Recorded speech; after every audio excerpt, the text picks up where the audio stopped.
Hello everyone. આજે day 4 છે અને ડે 4માં પર્ટિક્યુલરલી આપણે ધ્યેયનો કોન્સેપ્ટ જોવાનો છે. ડે 1 એમાં આપણે જોયું સબ્જેક્ટ, પછી ટુ બી ફોર્મ, પછી આપણે હેવ જોયું, હેઝ જોયું, હેડ જોયું. આજે જે ડે 4 છે એમાં ધ્યેયનો કોન્સેપ્ટ જોવાનો છે. ધ્યેયનો કોન્સેપ્ટ બહુ જ ઇમ્પોર્ટન્ટ છે. તો સ્ટાર્ટ કરીએ ધ્યેયનો કોન્સેપ્ટ. એટલે પહેલાં જ યાદ રાખવું કે ધ્યેય શેના માટે વપરાય છે. કારણ કે હું શું માનું છું હંમેશા કે ઇંગ્લિશ શીખો પણ કોઈ બી કોન્સેપ્ટ શીખો તો એનો ઉપયોગ તમને આવડવો જોઈએ. તો ધ્યેય એટલે ત્યાં, ધ્યેય એટલે ત્યાં. અને ધ્યેય હંમેશા કોઈ વસ્તુને પોઈન્ટ આઉટ કરવું હોય એના માટે વપરાય છે. પોઈન્ટ આઉટ કરવું એટલે આંગળી ચીંધીને બતાવીએ આપણે, એના માટે ધ્યેય વપરાય છે. તો પહેલાં હું એમ કહું કે ભાઈ દિવાલ ઉપર ઘડિયાળ છે, દિવાલ ઉપર ઘડિયાળ છે. તો આ ગુજરાતી સેન્ટેન્સ છે, આપણે એને ઇંગ્લિશ કરીએ છીએ. ધ્યાન સાંભળો. તો ધ્યેય કેવી રીતના બનાવી શકાય એ જે પર્ટિક્યુલરલી સેન્ટેન્સ એ ધ્યાનથી સમજો. પહેલાં ધ્યેયથી વસ્તુ બતાવવાની, પછી એનું સ્થળ બતાવવાનું.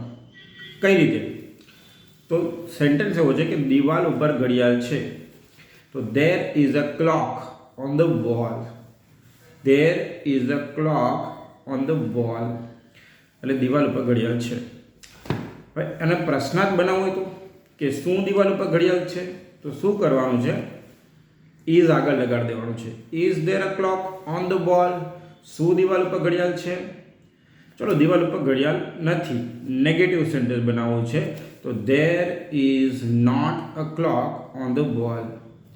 There is not a clock on the wall. હવે બીજું સેન્ટેન્સ જે આપણે છે એ તમને કહું, પણ એક જ મિનિટ, જરાક પાયલોટ મોડમાં મૂકી દો એટલે કોઈનો કોલ ના આવે, પછી વિડીયો કટ ના થાય. એક જ મિનિટ. ઓકે. કારણ કે આના પહેલાં બી આપણા 2-3 વિડીયો બગડી ગયા છે, બરાબર, વચ્ચે થોડું ડિસ્ટર્બન્સ આવી છે.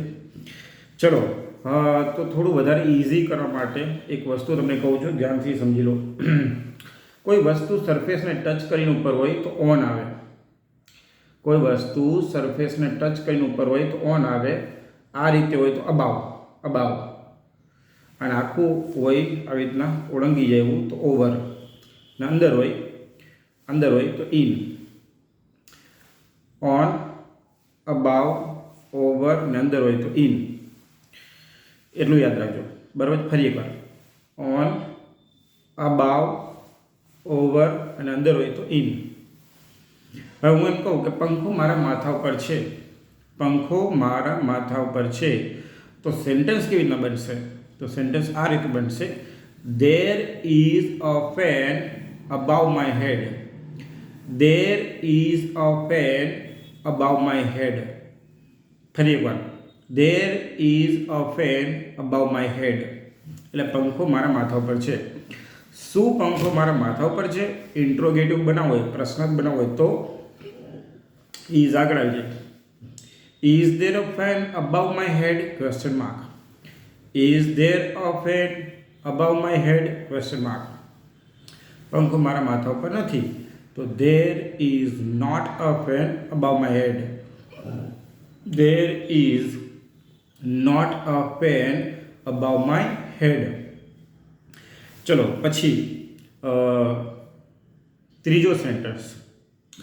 હવે ઇન્ટ્રોગેટિવ નેગેટિવની તમને જરૂર નહીં પડે, કારણ કે ખબર પડી ગઈ કે ઇઝ અને આર હોય એ આગળ લઈ જવાનું.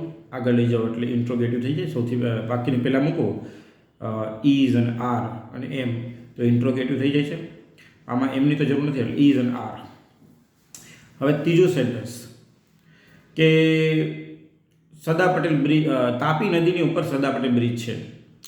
તાપી નદીની ઉપર સરદાર પટેલ બ્રિજ છે. તો બ્રિજ કેવું હોય છે કે આ પારથી પેલે પાર હોય છે, એટલે આપણે ઓવરબ્રિજ કહીએ છીએ. એટલે થોડી નોલેજની વસ્તુ હું તમને કહું. નદીની ઉપર હોય એને જ બ્રિજ કહેવાય છે. રોડની ઉપર હોય એને ફ્લાય ઓવર કહેવાય છે. શું કહેવાય છે? Fly over. નદીની ઉપર હોય તો બ્રિજ કહેવાય છે, રોડની ઉપર હોય તો ફ્લાય ઓવર કહેવાય છે. તો આપણો સેન્ટેન્સ છે તાપી નદીની ઉપર સરદાર પટેલ બ્રિજ છે. આ એક સેન્ટેન્સ છે. તો તમે કહી શકો there is the, જો બ્રિજના નામની આગળ, નદીના નામની આગળ ફરજિયાત ધ આર્ટિકલ આવશે જ. તો there is the Sardar Patel bridge over the Tapi river. There is the Sardar Patel bridge over the Tapi river. ચલો ઇન્ટ્રોગેટિવ નેગેટિવ બનાવી દઉં છું, ધ્યાન સાંભળો. શું તાપી નદીની ઉપર સરદાર પટેલ બ્રિજ છે? Question mark. Is there the Sardar Patel bridge over the Tapi river? Question mark. તો હવે નેગેટિવ નકારાત્મક sentence. There is not the Sardar Patel bridge over the Tapi river. Okay, હવે ઇનનું કહું છું, ધ્યાન સાંભળી લો. આપણે એમ કહીએ કે થોડા છોકરાઓ લાઇબ્રેરીમાં છે, તો there are some students in the library. There are some students in the library. Interrogative કરો હોય તો are there some student in the library? Question mark. Are there some students in the library? Question mark. ચલો નથી, તો there are not some students in the library. Clear? તો એ બધું ખાસ ક્લિયર થઈ ગયું છે. આપણે અબાવ, ઓન, ઓવર, ઇન એનું બધું બી જોઈ લીધું. ધેરથી કેવી રીતના પોઈન્ટ આઉટ કરવાનું છે એ બી જોઈ લીધું. ને આ બધું કામનું છે. આના ઉપર તમે ઘણા બધા સેન્ટેન્સ બી બનાવી શકો છો. અને હજી એક મચનું એક્ઝામ્પલ આપવું છે એટલે તમને ખબર પડી જાય કે મચ કેવી રીતે વાપરવું. તો હું એમ કહું કે વોલેટમાં ઘણા બધા પૈસા છે, મની. તો there is much money in the wallet. There is much money in the wallet. શું એટલે પાકીટમાં ઘણા બધા પૈસા છે. Is there much money in the wallet. જો છોકરા વાપરતા હોય એને વોલેટ કહેવાય, છોકરી વાપરતી હોય એને પર્સ કહેવાય. એ ખાસ યાદ રાખજો.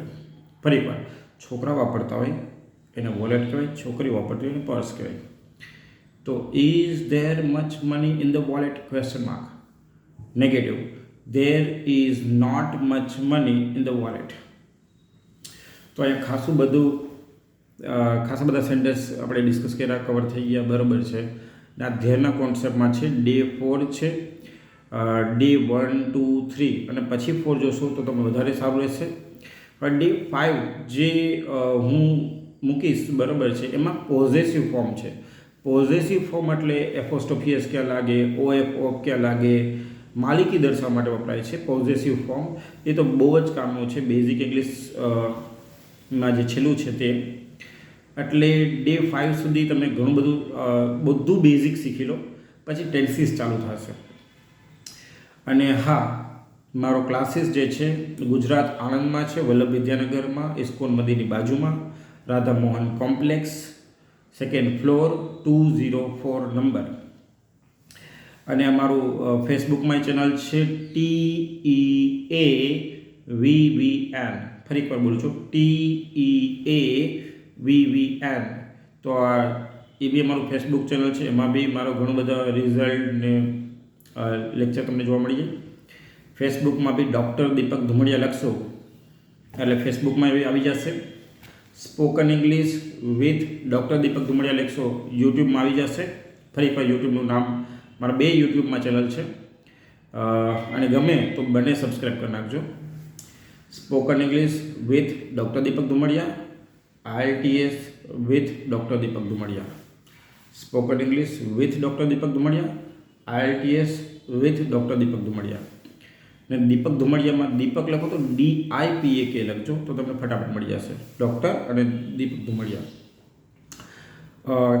બધાને વધારે આપણે આવી રીતના જોડાતા રહેશું, હાર્ડવર્ક કરતા રહેશું, બરાબર છે. ભલે, બાય, જય શ્રી કૃષ્ણ.